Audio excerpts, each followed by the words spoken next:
We've been discussing the pros and cons of circumcision, and part of the discussion has been on the utter contempt of the anti-circumcising group against the Torah. Total contempt and total disrespect.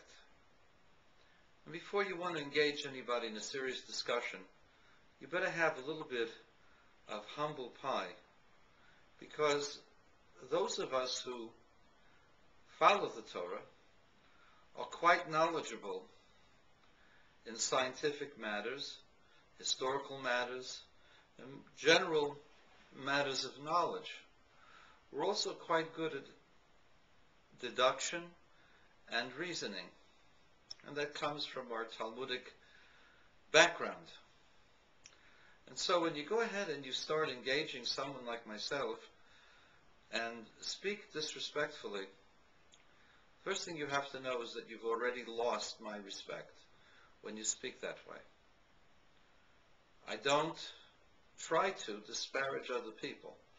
I will present my arguments as to why I believe that's an error, but I will not disrespect the other person. The other person has spent a lot of time developing his or her ideas, and therefore nothing that I will say will automatically destroy their arguments or their beliefs. And so just disparaging the Bible because you think so, I mean, who are you? What do you know? How much of the Bible have you ever studied? How much of the Bible have your professors studied? All the professors' arguments about the veracity of the Bible have all been almost entirely proven to be false. What business do you have disparaging other people's beliefs? But there is a part of their argument which tries to discuss the concept of evolution. Why evolution becomes a partner to the matters of the foreskin, I haven't the faintest idea. I guess this is how we must have evolved as creatures, and that evolution somehow or other has some perfecting function, that anything that becomes part of the anatomy has to be so perfect as to require that any kind of removal of that particular thing is considered an abomination. Circumcision is not a mutilation because there is no destruction of function. There's no harming of the muscle tissue, no harming of the absolute function of the genitalia.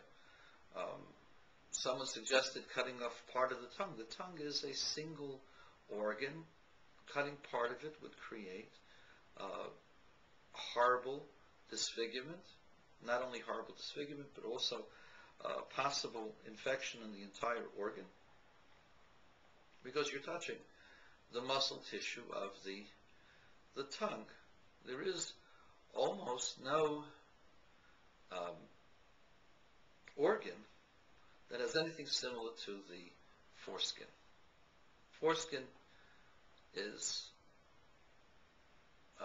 needless or almost needless appendage. Yes, it's very sensitive, has nerve endings, and it creates the sexual pleasure that is beyond belief.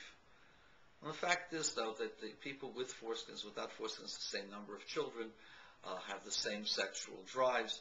It does not appreciably change the human sexuality of the person. Circumcision by itself has benefits, or has more benefits than detriments. And that seems to be pretty clear from the documents. There are negatives, and because of those negatives, certain doctors don't want to promote circumcision.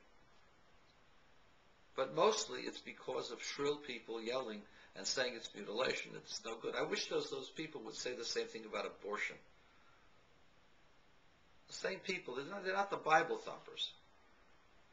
They're liberals who believe that other people's things belong to them, including their religions, and that they know better for people what people should do and what people should believe.